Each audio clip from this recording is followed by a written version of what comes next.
सीमा की शादी से पहले की उनकी एक घर काम वाली लगी हुई थी जिसका नाम था रजनी। रजनी सुबह 6 बजे काम पर आ जाती थी और शाम को 6 बजे सारा काम करके घर चली जाती थी। उसकी जिम्मेदारी थी सुबह की चाय, नाश्ता, दोपहर का खाना, फिर शाम को जाते समय डिनर बनाकर जाना। बर्तन सफाई, कपड़ों के लिए अलग काम वाली लगी हुई थी। रजनी स्वभाव से थोड़ी लालची थी, इसलिए वो रसोई में काम करते हुए कुछ न कुछ गायब कर ही लेती थी। अब जब सीमा शादी होकर आई तो उसे इन सब चीजों में परेशानी होने लगी। सीमा बहू, तुम रसोई में थी, क्या हुआ? माँ जी, वो सोचा थोड़ी चाय बना लूं तो देखा दूध खत्म हो गया है। मुझे तो ना जाने कितने साल हो गए रसोई में काम किए हुए। जब से घुटनों में दर्द, थायराइड और शुगर की बीमारी लगी है तब से शरीर बिल्कुल खराब हो गया है।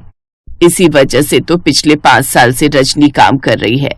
कितना दूध आता है, कितना खर्च होता है, सब रजनी को पता है।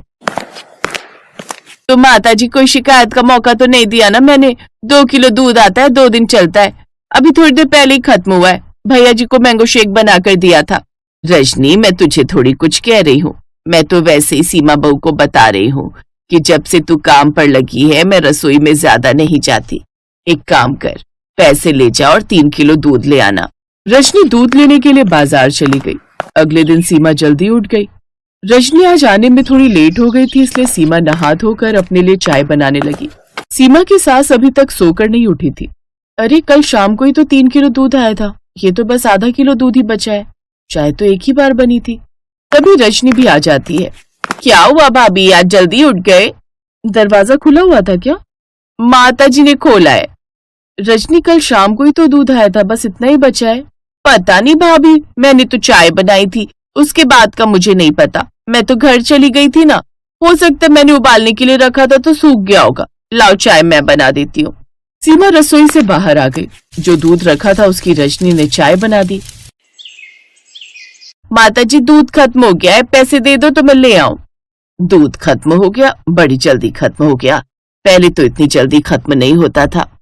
माताजी धीरे बोलो, भाभी ने सुन लिया तो उन्हें बुरा लगेगा। वो क्या है ना, छोटा मुंह बड़ी बात। कल जब मैं रसोई में खड़ी थी मैंने भाभी को बोला था कि दूध उबल रहा है, गैस बंद कर देना। मैं तो घर चली गई, अभी मैंने देखा पूरा दूध सूखा हुआ है। लगता है सीमा भाभी दूध उबलता हुआ छोड़कर अपने कामों में लग गई। छोड़ो ना माताजी, नई नवेली बहू है, ज्यादा डांटना भी सही नहीं रहेगा। आप पैसे तो मैं ले आती हूँ। हाँ ठीक है, ये ले जा, 4 किलो ले आ। रजनी दूध लेकर आ जाती है। अगले कुछ दिनों तक दूध बिल्कुल भी खत्म नहीं हुआ। जैसे आता था वैसे इस्तेमाल होता था, पर कुछ था जो सीमा को परेशान कर रहा था। एक रात जब सीमा निखिल के लिए दूध गर्म करके ले गई तो निखिल ने दूध का घूंट भरते से ही अजीब सा मुंह बना लिया। क्या हुआ निखिल जी, आप दूध नहीं पी रहे? सीमा, ये दूध है या पानी? बिल्कुल भी टेस्ट नहीं है। पहले तो माँ जब दूध देती थी तो गाढ़ा मलाई वाला होता था, ये तो ऐसा लग रहा है जैसे दूध नहीं, पानी उबाल कर लाई हो। 1 सेकंड, मैं पीकर देखती हूँ। जब सीमा ने दूध पीकर देखा तो उसे भी दूध बहुत पतला लगा। दूध तो सच में बहुत पतला है, पर इतना पतला दूध कैसे हो सकता है? कल रजनी से पूछूंगी, वही दूध लाती है। अगले दिन जब रजनी आई तब सीमा ने उससे बात की। रजनी, तुम दूध कितने रुपए किलो वाला लाती हो? भाभी, 80 रुपए किलो वाला फुल क्रीम दूध लाती हूँ हमेशा से। क्यों, क्या हुआ? आज ये क्यों पूछ रहे हो? इसलिए पूछ रही हूँ रजनी, क्योंकि दूध बहुत पतला है। कल रात को तुम्हारे भैया को जब दूध दे रही थी तो मैंने भी पी कर देखा। दूध ऐसा लग रहा था मानो ढेर सारा पानी मिलाया हुआ हो। तुम दूध में पानी तो नहीं मिलाती ना? देखो सीमा भाभी, आप मेरे ऊपर इल्जाम लगा रहे हो। मुझे बहुत साल हो गए इस घर में काम करते हुए, आज तक माताजी ने मुझे कुछ भी नहीं कहा। और आप जब से आई हो तब से जब देखो मेरे पीछे पड़ी रहती हो। पहले आप कहती हो दूध खत्म हो गया, अब जब दूध पूरा है तो कह रही हो मैंने पानी मिला दिया। ऐसे बोलोगी तो मैं घर से काम छोड़कर चली जाऊंगी। क्या हुआ, इतना शोर क्यों मचा रखा है? माताजी, भाभी मुझ पर इल्जाम लगा रही है कि मैं दूध में पानी मिलाती हूँ। मैंने आपको सुबह जो चाय बनाकर दी थी, क्या वो पतले दूध की थी? नहीं तो, चाय तो बहुत गाढ़ी दूध की बनी हुई थी, कुछ भी पतला दूध नहीं था। सीमा, क्या बात है? रजनी हमारे घर बहुत सालों से काम कर रही है, इसने मुझे बताया था कि तुम दूध को लेकर इसके पीछे पड़ी रहती हो। अरे, इसे क्या पता कि दूध कहाँ जा रहा है। रजनी के जैसी काम वाली नहीं मिलेगी, सारा घर संभाल रखा है रजनी ने। अगर ये चली गई तो सारी रसोई की जिम्मेदारी तुम्हारे ऊपर आ जाएगी। कोई बात नहीं माँ जी, अगर रजनी चली गई तो दूसरी काम वाली आ जाएगी, कम से कम विश्वासी तो होगी। और वैसे भी अगर आपको रजनी से रसोई में काम करवाना है तो आप अपना करवा लेना। मैं अपने लिए और निखिल जी के लिए खुद बना लूंगी जो बनाना होगा। माता जी अब तो मैं 1 सेकंड भी यहाँ नहीं रुकूंगी। भाभी ने बहुत बड़ी बात कह दी, मैं जा रही हूँ, आप मेरा हिसाब कर दो। अब मैं क्या बोलूं, मेरे अकेले अकेले मैं तुझे थोड़ी लगाऊंगी, तू कर जा फिर अपना हिसाब, इससे ज्यादा क्या कहूँ। रजनी को लगा कि वो थोड़े घड़ियाली आंसू बहाएगी तो उषा देवी उसे रोक लेंगी, पर यहाँ तो उसकी बाजी उल्टी पड़ गई। माता जी कोई बात नहीं, मैं 4 बातें सुनकर आपकी सेवा के लिए काम कर लूंगी। कोई नहीं, आप मुझे पैसे मत देना, पर मैं आपको छोड़कर नहीं जाऊंगी। मैं इतने सालों से यहाँ काम कर रही हूँ तो मैं करती रहूंगी। देखा बहू, रजनी हमसे कितना प्यार करती है, ये तो बिना पैसों के भी यहाँ काम करने के लिए तैयार है। मुझे बिल्कुल भी यकीन नहीं होता कि रजनी कुछ गलत करेगी। कोई बात नहीं, कभी कभी गलत फहमी हो जाती है, तू कर ले काम रजनी। रजनी रसोई में गई और काम करने लगी, पर सीमा का ध्यान अभी भी रजनी की तरफ था। एक दिन रजनी छुट्टी पर थी। सफाई बर्तन वाली शोभा काम पर आई तो उसने सीमा और उसकी सास को मौका देखकर रजनी का सच बता ही दिया। माता जी, आप भाभी के साथ रजनी की वजह से कोई लड़ाई मत करो। रजनी बहुत लालची और चालाक है, वो आपके और भाभी जी के रिश्ते में फूट डालना चाहती है। सच तो यह है कि मैंने अपनी आंखों से रजनी को दूध में पानी मिलाते हुए देखा है। जब पहले दूध खत्म हो जाता था तो आपने कभी ध्यान नहीं दिया। रजनी पतीले में से दूध निकालकर अपने घर ले जाती थी। अब जब उसने देखा कि सीमा भाभी उस पर नजर रखने लगी है तो वो जितना दूध निकालती थी उतना ही पतीले में पानी मिलाकर पतीले को भर देती थी। तभी तो भाभी को दूध पतला लगा था। वो तो आज वो छुट्टी पर है, इसलिए आप लोगों को सच बता रही हूँ, पर मैं गलत होते हुए नहीं देख सकती। जब मैंने देखा कि आप दोनों के बीच में उसकी वजह से बैर हो रहा है तो मुझसे रहा नहीं गया। माँ जी, कैसे करना है? फिर कल या तो रजनी पर नजर रखते हैं और उसे रंगे हाथों पकड़ते हैं। ठीक है बहू, कल रजनी को आने दो। अगले दिन शोभा की बात सच हो गई। सीमा और उसकी सास ने रजनी को दूध को चुराते हुए और पतीले में पानी मिलाते हुए देख लिया और उसकी अच्छे से खबर ली। सीमा बहू मुझे सही कह रही थी कि माँ जी पता करो कि दूध कहाँ जा रहा है। हमें क्या पता था कि तू दूध का घोटाला करती है। माफ कर दो माता जी, मुझे लालच आ गया था। इतना गाढ़ा बढ़िया दूध मेरे घर तो आता नहीं है, तो मैंने सोचा कि मैं यहीं से ले जाया करूं। तुम्हें पता है अगर मैं मोहल्ले में तुम्हारी इस करतूत के बारे में बता दूं ना तो कोई भी तुम्हें काम पर नहीं रखेगा। नहीं नहीं भाभी, किसी से कुछ मत करना वरना मेरे सारे काम हट जाएंगे। मैं तुम्हें अब अपने घर पर नहीं रखूंगी, मैंने फैसला कर लिया है। रजनी, अपना हिसाब कर और ये बात याद रखना, एक बार विश्वास टूट जाता है तो दोबारा नहीं बनता। रजनी का काम छूट गया। उसकी एक छोटी सी गलती ने उसका इतना बढ़िया घर छुड़वा दिया। सीमा ने शोभा को फुल टाइम मेड रख लिया क्योंकि शोभा ईमानदार होने के साथ साथ बहुत मेहनती भी थी। रोहित और कंचन एक दूसरे से बहुत प्यार करते थे। रोहित अमीर था जबकि कंचन गरीब घर की थी। उनकी शादी में इसी बात को लेकर बहुत अड़चनें आ रही थी। रोहित की मां सुलोचना स्वभाव की बहुत चालाक थी। वो अपने बेटे रोहित की शादी किसी अमीर लड़की से करना चाहती थी। इसलिए रोहित ने अपने पापा की मदद से कंचन के परिवार वालों के सामने एक मंदिर में शादी कर दी। जीती रहो बहू। पापा, आपको लगता है मम्मी इस शादी को मंजूरी देंगी? बेटा, जब भगवान ने मंजूरी दे दी तो तुम्हारी मम्मी को भी देनी ही पड़ेगी। अच्छा चलो, अब कंचन बहू को घर ले चलो। माँ, मुझे आशीर्वाद दो कि मैं सासू माँ का दिल जीत सकूं। बेटी, मुझे पता है तू एक न एक दिन अपनी सासू माँ का दिल जरूर जीत लेगी और मेरा आशीर्वाद हमेशा तेरे साथ है। कंचन रोहित और अपने ससुर के साथ घर पहुँचती है, पर ये क्या, जैसा सोचा था उसका बिल्कुल उल्टा हुआ। उसकी सासू माँ ने कंचन को देखकर बिल्कुल भी गुस्सा नहीं किया। वो तो खुशी से थाली सजाकर उन दोनों की आरती करने लगी। ये देखकर रोहित और उसके पापा हैरान रह गए। उन्हें तो लगा कि सुलोचना पूरे घर को सिर पर उठा लेगी, पर ऐसा कुछ भी नहीं हुआ।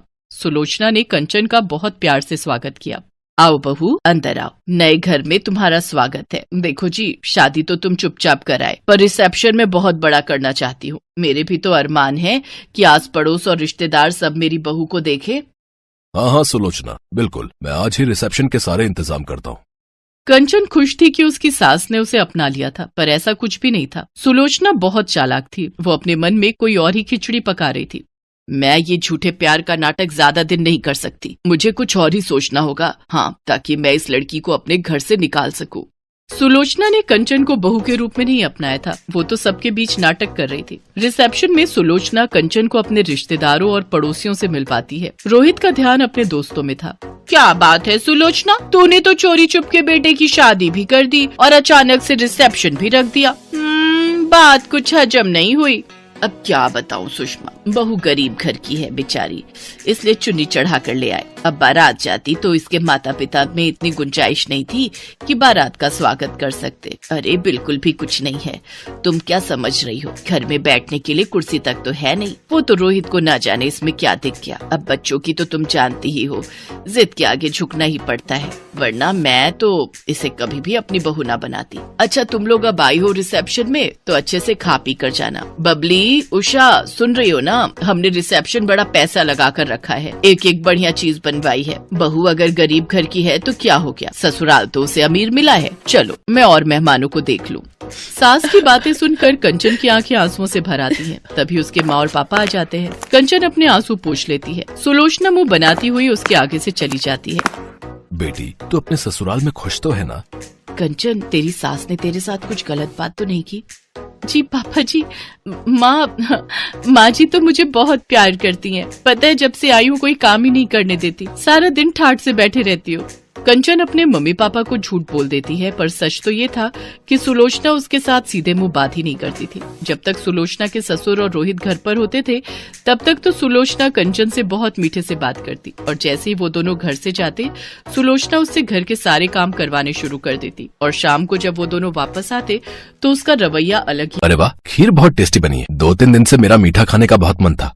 अरे बेटा, मुझे पता था, तभी मैंने शाम को बना दी। तुझे पसंद आई, ये मुझे बहुत अच्छा लगा। मैंने चीनी भी कम डाली थी। मुझे पता था तू मीठा कम खाता है। पर माँ, मीठा तो इसमें बहुत तेज है। सुलोचना झूठ बोल रही थी क्योंकि खीर उसने नहीं बल्कि कंचन ने बनाई थी। कंचन ने मीठा ज्यादा डाल दिया था। जब सुलोचना की चोरी खुलने वाली थी तो कंचन बात को संभाल लेती है। अरे वो मैंने ही मीठा ज्यादा डाल दिया, मुझे नहीं पता था कि माँ जी मीठा डाल चुकी हैं। कोई बात नहीं बहू, आगे से मीठा कम डाल लेना। एक कटोरी मुझे भी दे दो। कंचन ने बात को संभाल कर अपनी सास को सम्मान दिया था, पर सुलोचना को इस बात से कोई मतलब नहीं था। घर के सारे काम कंचन करती थी, पर क्रेडिट सुलोचना अपने नाम कर लेती थी। कंचन इस बात के लिए कभी भी कुछ नहीं कहती थी। उसे लगता था कि अगर इससे उसकी सास खुश होती है तो कोई बात नहीं, इसे तो कोई फर्क ही नहीं पड़ता। मैं काम का सारा क्रेडिट अपने ऊपर ले लेती हूँ। करती ये है, मुझे कुछ और ही सोचना पड़ेगा। ऐसे दाल नहीं गलने वाली, मुझे सोनिया को बुलाना ही पड़ेगा। हेलो सोनिया बेटा, मैं बोल रही हूँ। हाँ ठीक है, तुम कुछ दिनों के लिए आ जाओ।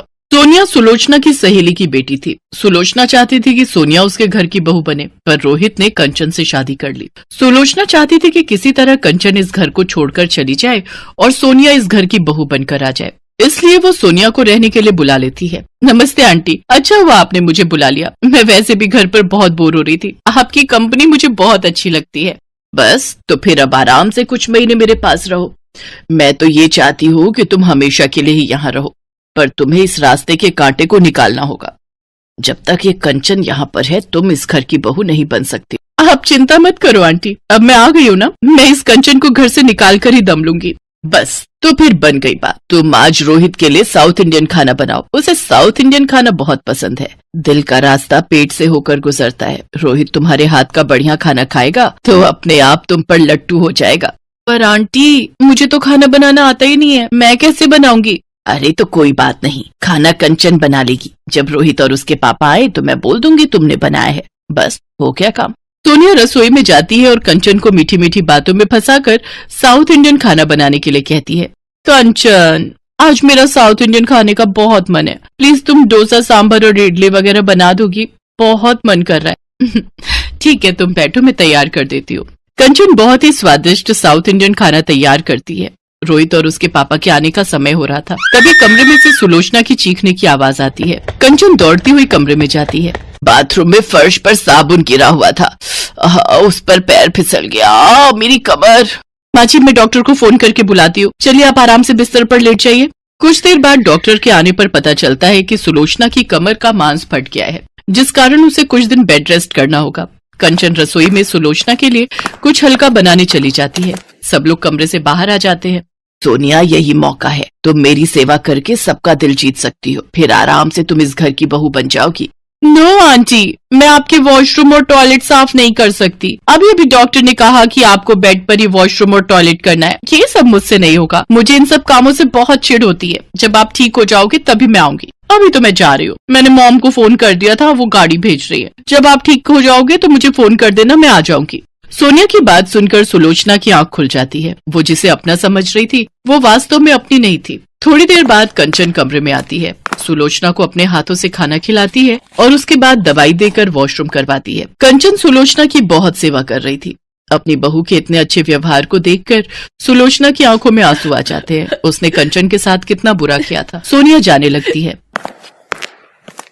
अच्छा आंटी जी, मैं चलती हूँ, आप मुझे फोन कर देना जब भी बुलाना होगा, मैं आ जाऊंगी। नहीं बेटा, अब तुम्हें परेशान होने की और बेवजह यहाँ आने की कोई जरूरत नहीं है। मेरी बहू है मेरी सेवा करने के लिए और मेरा ख्याल रखने के लिए। तुम अपने घर में खुश रहो और हाँ, जब शादी करो तो कार्ड भेज देना, मैं अपनी बहू कंचन के साथ जरूर आऊंगी। अपनी सास के मुंह से ऐसा सुनकर कंचन खुशी के आंसू रो पड़ती है और अपनी सास के गले लग जाती है। सोनिया मुंह बनाती हुई वहाँ से चली जाती है। कुछ दिनों बाद सुलोचना की तबीयत ठीक हो जाती है। अब उसका व्यवहार कंचन के साथ बहुत अच्छा हो गया था। ये देखकर रोहित और उसके पापा भी बहुत खुश थे।